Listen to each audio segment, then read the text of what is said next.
Most people believe the rat race is something you escape by earning more money. But psychology reveals something far more surprising. The people who truly escape it first change the way they think, not the size of their paycheck. The moment you understand what separates them from everyone else, you'll never look at success, work, or freedom the same way again. Watch this video until the end because we're going to uncover the hidden psychology behind the people who quietly step off society's endless treadmill. Why they think differently, why they seem calmer than everyone else, and the powerful mental shifts that allow them to build a life driven by purpose instead of pressure. Once you understand these psychological patterns, you may start questioning whether you're chasing your own dreams or simply running in someone else's race. Do you know people who suddenly vanish from the career race? Maybe someone who turned down a promotion without giving any good reason. Maybe a friend who quit a dream job everyone would have killed for to do something smaller, earn less money, but somehow looks unsettlingly calm about it. Maybe someone in your family packed up and left a nice apartment in the city, moved somewhere smaller, somewhere slower. By normal logic, they are quitters. But the truth is, they look nothing like people who failed. They are not panicking. No regrets. No desperate need to convince the world they are fine. They just quietly walked away from a game most of us are still fighting to win. So, what psychological process was actually happening inside them? Welcome back to Apex. Today, we are going to break down the psychology of people who silently escape the rat race. And stay until the end, because you will completely change the way you see success, ambition, and what winning actually means. Everyone is curious about people who dare to step off the career treadmill. But have you ever asked yourself, why do most of us keep running in the first place? Think back to the last time you got a raise. Or when you crushed a tough KPI, got praised by your boss in front of the whole company, and finally bought that expensive thing you had been wanting for so long. That feeling was amazing. But be honest, how long did that satisfaction actually last? A few months? Maybe just a few weeks before everything started feeling normal again. And you were already eyeing the next bigger goal. The grind for money and the constant hunger for more income and higher positions is not because we are greedy. It is actually a survival mechanism that has been hardwired into our brains for hundreds of thousands of years. The human brain has an ancient system called the mesolimbic reward circuit. For most of human history, social status was not about vanity. People who ranked higher in the tribe ate better, were better protected, and had a much higher chance of surviving. Being pushed out of the group could literally mean death. So, the brain learned to treat status as a survival signal. The modern workplace understands this mechanism very well. Companies build systems that constantly stimulate your reward circuit, from quarterly performance reviews to employee of the month recognition to annual salary bumps. When you hit a goal, the brain immediately releases dopamine, a chemical that creates an intense rush of excitement. That short burst of happiness pushes you to earn more, to upgrade your lifestyle, a better car, a bigger home. But the moment you get used to those new things, you need an even higher income just to maintain them. Your brain automatically treats any step backward as a survival threat. And so, you just keep running on a loop with no finish line. On top of that, we are also stuck in a psychological phenomenon that Harvard professor Tal Ben-Shahar calls the arrival fallacy. Simply put, it is the deep belief that once you reach a certain milestone, once you get that manager title, once you buy that house, once you hit your first million in the bank, you will finally be able to rest. But the brutal reality is, the moment you arrive, the finish line disappears. And suddenly, you see another one even further away. An emptiness sets in, and it drives you to keep running to fill it. So, the people grinding day and night are not weak or greedy. They are not brainwashed. They are simply doing exactly what their survival system tells them to do. But if this system is so powerful, what happened that made some people suddenly stop? Stepping out of the race is rarely an impulsive or spontaneous decision. The people who leave do not quit or change jobs just because of one bad day or one argument with their boss. They leave because that one bad day repeated itself so many times that it became their entire life. Their decision to stop is the result of a slow, silent draining of energy that built up over years. Psychology calls this burnout. But please do not misunderstand. Burnout is not just feeling physically tired. When you are just tired, all you need is one good night of sleep or a few days of vacation to recover. Professor Christina Maslach at the University of California, a leading expert on workplace burnout, explains it this way. True burnout is when your nervous system is placed on high alert continuously. When you work under intense pressure for a long period of time, the part of your brain that processes fear becomes overstimulated. At some point, it loses the ability to tell the difference between a real danger and ordinary work stress. You feel your heart racing, your hands sweating, your stomach tightening when you hear your boss text you at 9 p.m. at night, the exact same way your body responds to facing a wild animal. At that point, your nervous system starts treating work itself as a threat. You fall into a mode of working like a machine. You still show up, you still get things done, but emotionally, you are completely hollow inside. Think about that heavy, gloomy feeling that hits on Sunday afternoon. That is your body still sitting at home while your mind has already clocked back into the office, weighed down by anxiety about Monday morning. And it is in that state of exhaustion that a quiet moment appears and shifts their perspective forever. It does not have to be a dramatic event. Sometimes, it is just an afternoon stuck in traffic music on the way home. Horns blaring all around, completely drained. And suddenly, you ask yourself where exactly you are rushing to. You realize you cannot even remember the last time you had a truly relaxed evening. Or it is the moment you hold a health report in your hands at age 40, and the doctor warns you that your blood pressure is climbing from stress. In that instant, the dream salary and the impressive job title suddenly feel meaningless when your health is falling apart. A lot of people assume that people who leave the race are just people who do not care about money. That is completely wrong.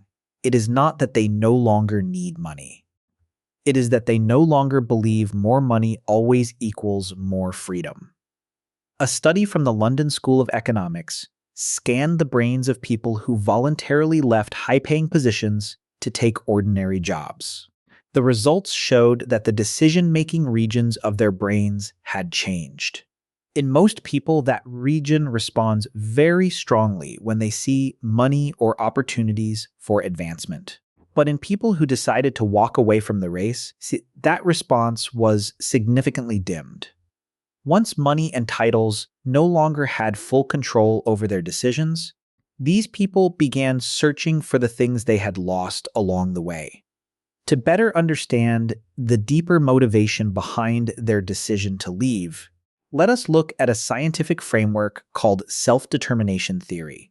This research identifies 3 core psychological needs that humans require in order to feel genuinely happy: autonomy, competence, and connection.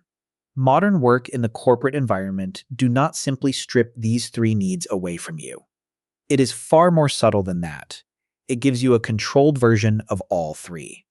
First, autonomy. You may earn good money, drive a nice car, eat at fine restaurants, but you do not own your own time. Your daily schedule is entirely dictated by your boss, your clients, your deadlines, and an endless stream of meetings. You trade your right to control your own life for financial stability. Second, competence. You feel more skilled, you take on harder challenges, you earn more recognition, but you are only being skilled by the standards and KPIs the company sets. A lot of the time, you are using the sharpest parts of yourself to serve goals you no longer truly believe are your own. Third, connection. You may know hundreds of people, have thousands of contacts in your phone, go out for lunch, and attend parties with colleagues every day. We have to be fair here. Not every workplace relationship is fake. There will be coworkers who genuinely care about you. But look at the truth honestly. A large number of those connections exist simply because you share the same system, the same role, the same work goals, and the same pressures. That bond usually comes with conditions. Some of the respect you receive comes from the position you hold, the competence you display, and the value you bring to the organization. Without realizing it, you depend on your job title to define how you show up in relationships. Only when you leave that system, when you take off the employee badge, do you truly find out which relationships will stay for the real you. When they recognize that this system is quietly eroding their most essential values, the people who decide to walk away begin to wake up. The decision to leave is actually an act of self-preservation. The key psychological ability that allows them to do it is what science calls temporal discounting flexibility. Most people are stuck asking short-term questions. How big is my bonus this month? Or what do I get out of this project? But the people who leave ask themselves a much simpler and far more painful question. In 10 years, what will I have paid for this? And when they picture themselves at 50 or 60, maybe very wealthy, but carrying a body full of health problems, completely drained, with no truly deep relationships to speak of, that vision frightens them more than anything else.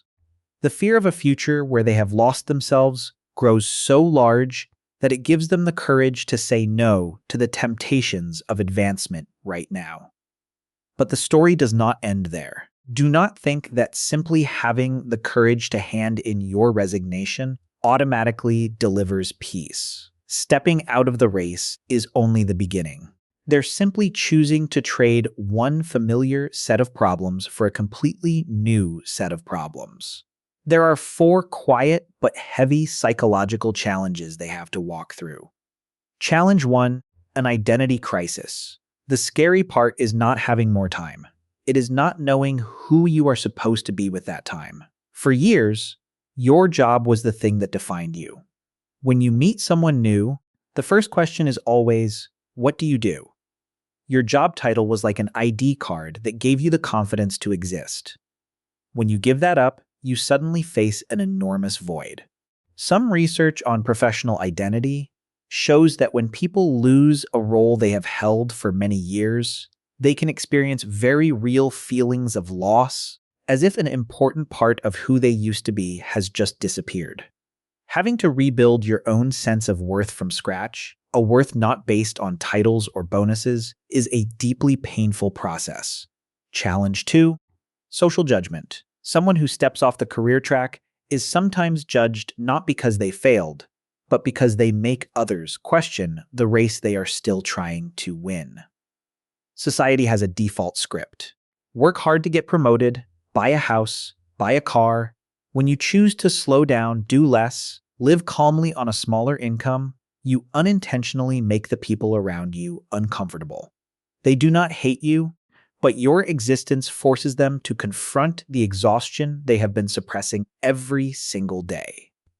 To reassure themselves that they are still on the right path, they will tend to judge you or constantly push you to come back to the old way because it makes them feel better about their own choices. Challenge 3, financial anxiety. Freedom sounds beautiful until the bank account stops growing every month. Even if you saved up a significant amount before stepping back, the human brain is still wired to sound alarms when resources start to decrease. What is interesting is that research by Daniel Kahneman showed once basic needs are met, more money does not necessarily boost daily emotional well-being as much as we expect. So, why are we still so afraid of losing money? Because money does not just represent comfort, it also represents safety, social status, and a sense of control in a highly competitive world. Challenge 4, losing the scoreboard. When you were still in the race, as exhausted as it was, you at least knew where you stood. You had a clear scoring system, KPIs, year-end reviews, bonus amounts. It had a built-in definition of what winning looked like. Once you leave, there is no scoreboard telling you that today you lived right. No more high-stakes targets to fuel your adrenaline. Having to define a successful day using quiet internal values, being your own referee in your own life, can very easily leave you feeling unstable and lost. If you or someone you know has just stepped off the treadmill and is feeling restless, guilty, or empty, know that you are completely normal. Peace never shows up the moment you walk away. What always shows up first is the void. Stanford University conducted a long-term study and found that in the first few months, without the business of work to serve as a distraction, people were forced to confront their deepest thoughts. They realized that all that business before was actually just a mask, a way of avoiding the question of what they truly wanted from this life. In those early months, suddenly leaving work on time, having time to take a walk without urgent messages buzzing in, will feel profoundly empty. Your brain will keep demanding to be busy, demanding its familiar pressures. But neuroscience brings some good news. The human brain has what is called neuroplasticity. Think of it simply this way. If your brain can get used to stress, it can also relearn how to feel peace.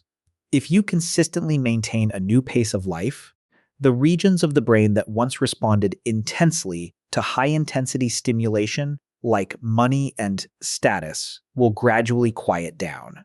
In their place, the brain becomes more sensitive in a different way. You start discovering intense joy in things that once seemed too ordinary to notice. A morning when you wake up and your body does not hurt. A conversation with no hidden agenda.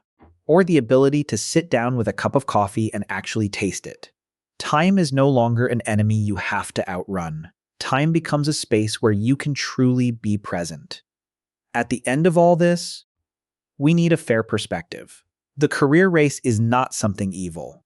People who continue pushing forward, working long hours, taking on big projects, are not doing anything wrong. They are doing a tremendous job of securing their financial safety, developing their abilities, and keeping society running.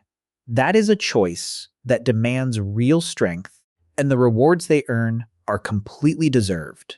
Whether you choose to stay in the race or walk away is not a measuring stick for who is smarter or who falls short. But the people who quietly step out, they are not lazy. They have not given up. They carry a quietly remarkable psychological strength. They are willing to face judgment and face uncertainty to protect their right to live on their own terms. They simply realized they were winning a game whose prize at the finish line was no longer worth the cost they were paying to get there. If right now you are feeling suffocated by the pressure of work, standing at a crossroads full of anxiety, remember this. Your hesitation is the sign of a brain that is craving to live authentically. You are choosing to enter a much harder game, the game of defining happiness for yourself. Maybe the deepest question you need to ask yourself right now is not, are you winning? It is this. If you keep winning this way, how much of yourself will you have left? There is one final psychological shift that quietly separates the people who merely dream of escaping the rat race from those who actually succeed. At some point, they stop asking life for permission. Most people spend years waiting for the perfect moment to slow down. They wait until they have saved enough money, until the children are older, until the market improves, until one more promotion, one more investment, one more milestone. But the truth is, the human brain has an extraordinary ability to keep moving the conditions for happiness further into the future. Every time one condition is satisfied, another quietly takes its place. Without realizing it, people postpone living while convincing themselves they are preparing to live. Pop psychologists refer to this as the planning fallacy mixed with optimism bias. We consistently believe that the next chapter of life will finally create enough space to breathe. Things will calm down after this project. I'll have more time next year. Once I reach this financial goal, I'll finally slow down. Yet life rarely unfolds according to those promises. Responsibilities multiply. Expectations rise. Success often creates more commitments than freedom. The finish line keeps moving because the mind keeps redefining what enough looks like. The people who quietly leave begin questioning and judging in a word that almost nobody else questions: enough. It sounds like a simple word, but psychologically, it is incredibly powerful. Ask 10 different people how much money is enough, how much success is enough, or how much recognition is enough, and most of them will struggle to answer. Their minds instinctively search for something bigger. The inability to define enough is one of the hidden engines behind chronic dissatisfaction. When there is no clear definition of enough, every achievement immediately becomes incomplete. Eventually, those who step away realize that freedom is not measured only by income. It is also measured by attention.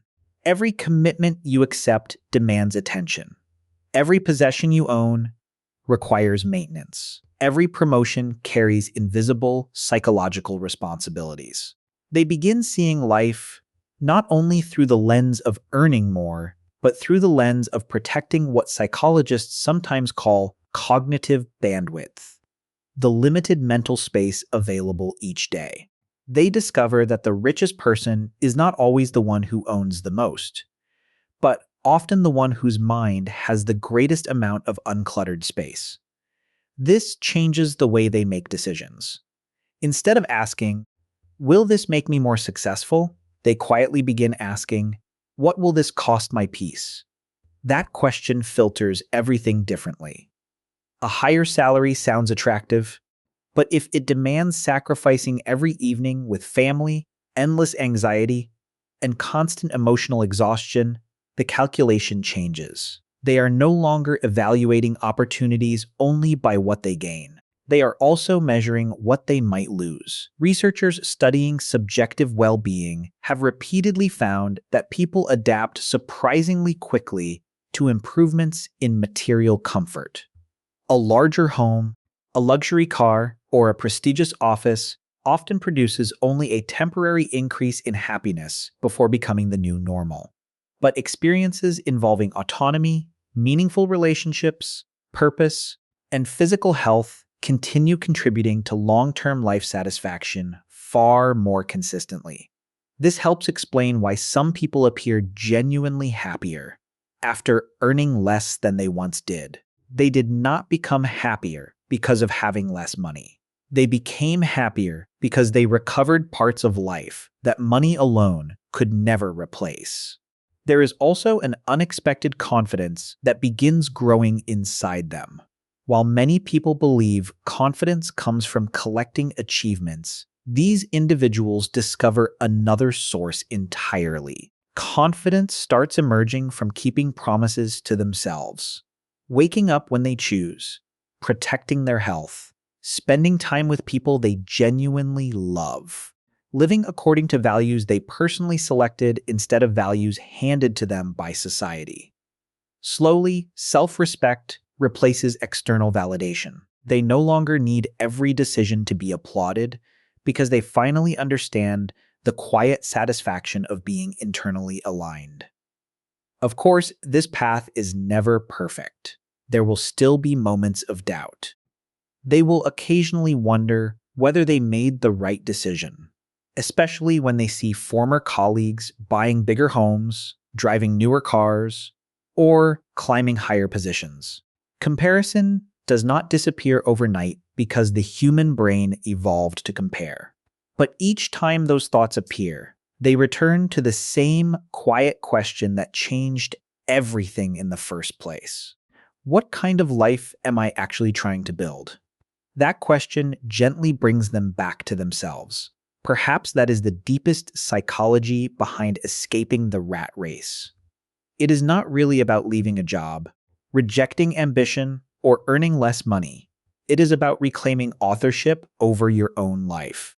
It is the moment a person stops allowing society to write the definition of success on their behalf and begins writing it for themselves. That transition is uncomfortable. It demands courage, uncertainty, and patience. But for those willing to make it, something extraordinary happens. They stop chasing a life that merely looks successful from the outside and begin creating one that genuinely feels meaningful from the inside. As they continue living this new way, something else begins to change that very few people expect. Their relationship with time becomes completely different. During the years spent inside the race, time always felt scarce. Every hour had to produce something. Every weekend had to be optimized. Even moments of rest carried a quiet sense of guilt, as though doing nothing meant falling behind. Psychologists sometimes refer to this as time scarcity mindset. When people believe they are constantly running out of time, they stop experiencing the present and begin treating every moment as a resource to exploit. Ironically, the harder they chase time, the faster it seems to disappear. Those who step away slowly reverse this pattern. They begin noticing something that had been invisible for years. An hour is not valuable because it is productive. It is valuable because it is a piece of life that will never return. That realization sounds simple, but psychologically it changes everything. They stop measuring their days only by completed tasks and begin measuring them by lived experiences. A long walk without checking their phone, cooking dinner without rushing, sitting with someone they love without mentally rehearsing tomorrow's meeting.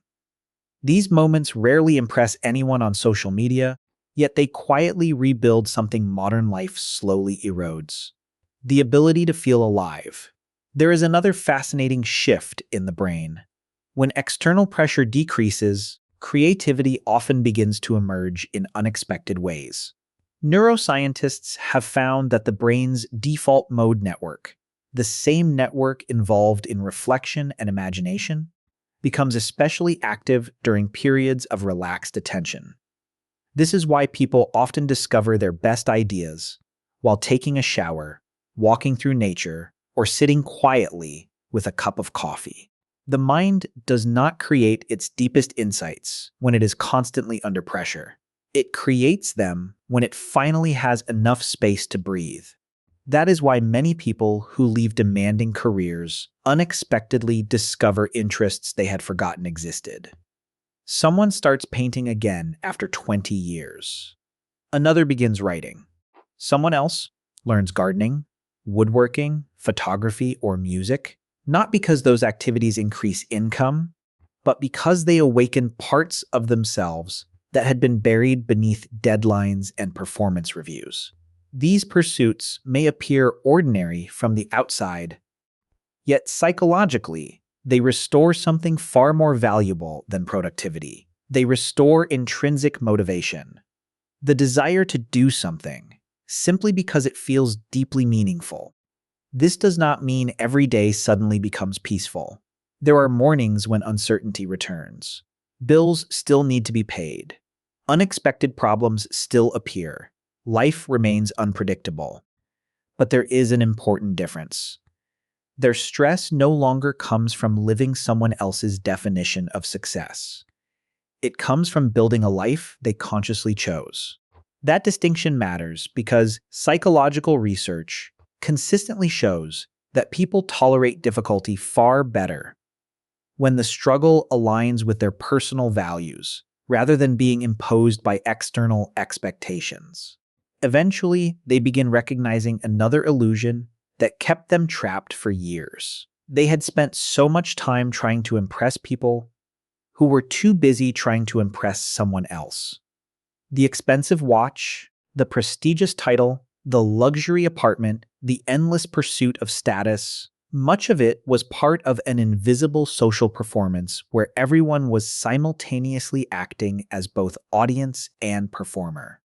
Once they step outside that performance, they notice how little of it was actually necessary.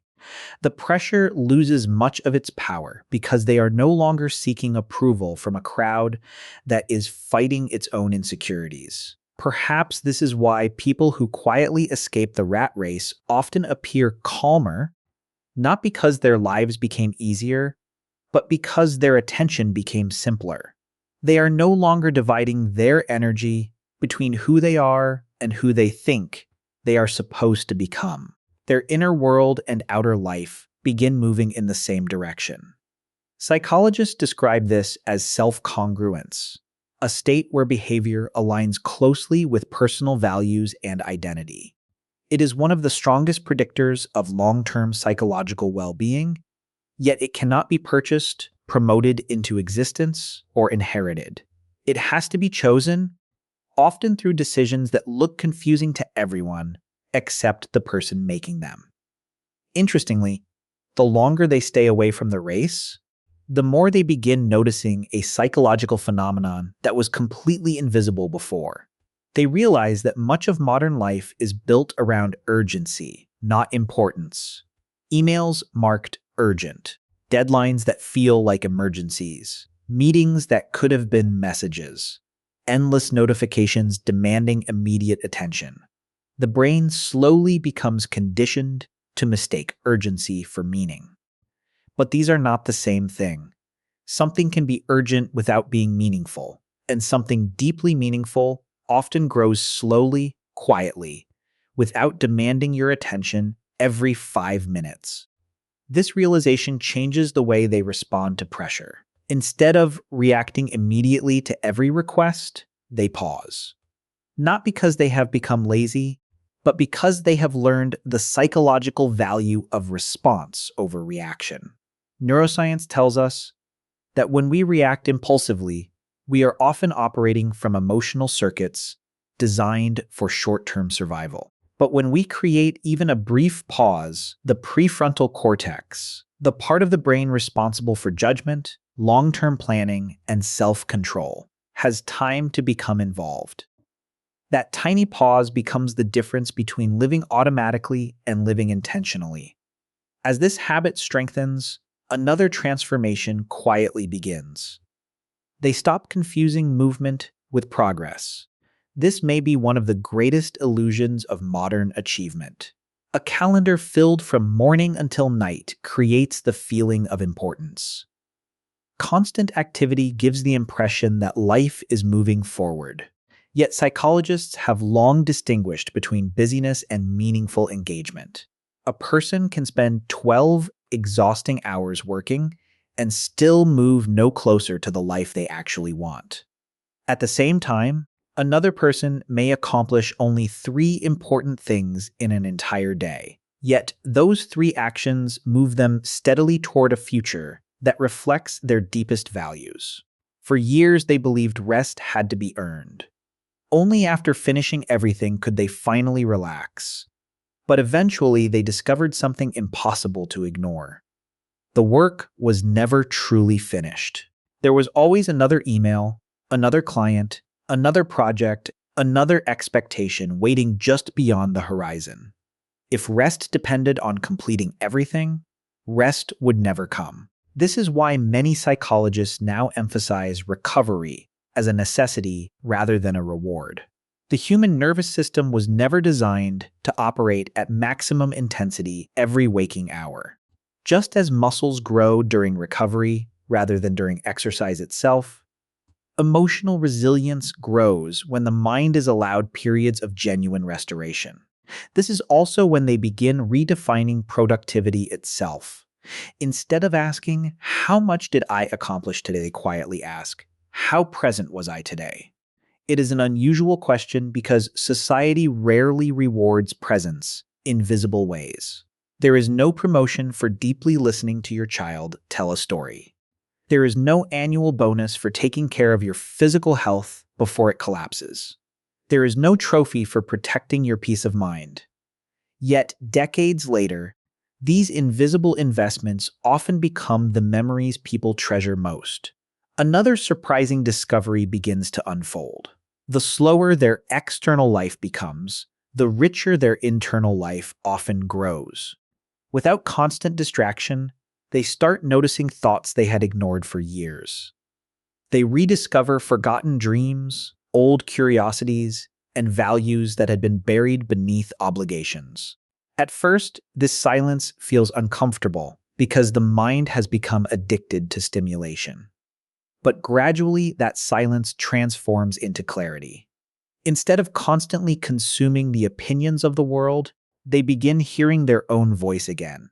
And perhaps this is the quiet paradox at the center of it all. Most people believe escaping the rat race is about changing careers, changing cities, or changing lifestyles.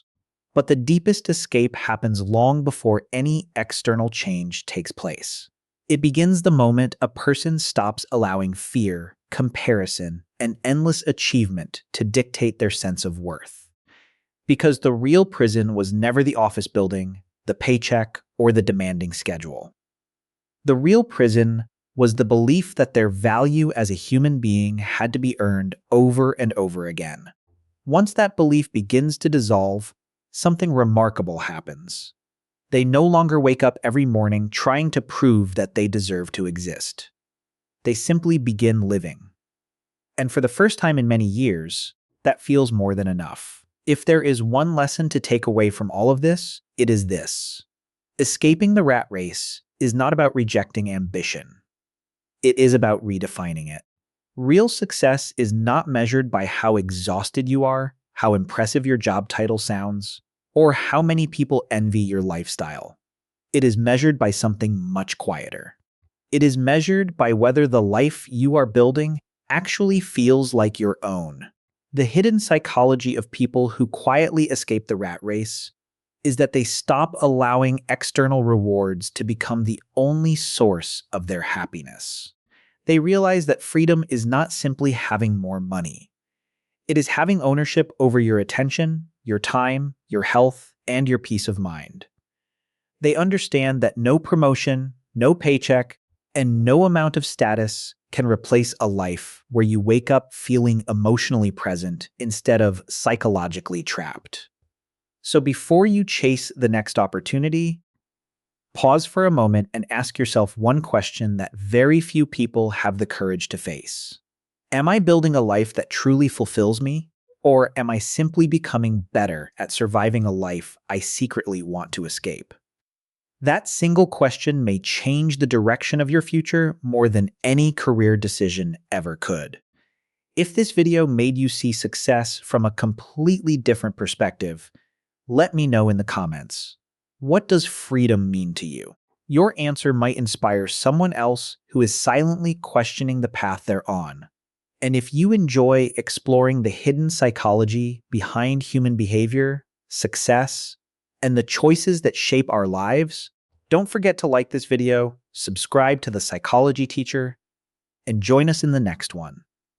Until then, remember, your greatest achievement is not becoming the person the world expects you to be. It's having the courage to become the person you truly. Thank you for spending this time with Psychovia. If you found your own story somewhere in this video, share your thoughts in the comments below. Until next time, goodbye.